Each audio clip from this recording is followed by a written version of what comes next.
AI tools can today build a full website in 30 seconds, and they are everywhere. So is it game over? Are designers and developers doomed already?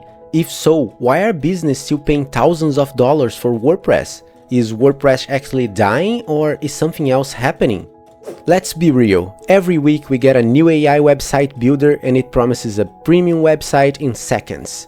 And if you are learning WordPress right now, it is very easy to feel like you're wasting your time. But let's see this in the client's perspective. Premium clients don't just pay for a website, they pay to see the full project management, design process and development. They pay for customization, to give feedback and participate on each step. And most importantly, they pay for ownership. They have a business and a reputation to keep, and they know how important that is in the short and long run. And this is where things get interesting.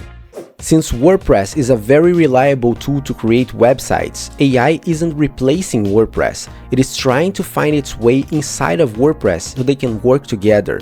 Let's say a client needs a website in a few days and has a low budget. You still want them to own everything, but you need speed. This is where AI inside of WordPress becomes powerful.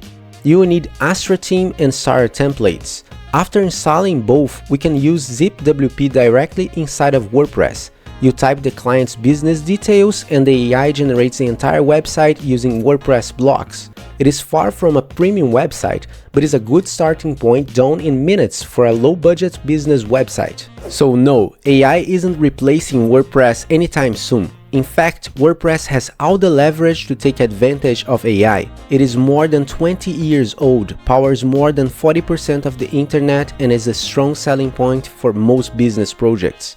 Over time, we will see more AI tools finding their way into WordPress, not replacing it. Now, if you are a beginner and you want to use AI like this, you need to understand how WordPress works first. That's why I created a full beginner tutorial where I show you how to build everything manually, so you can be the judge and decide where and when to use AI in your project. Click on the video on the screen. Thanks for watching.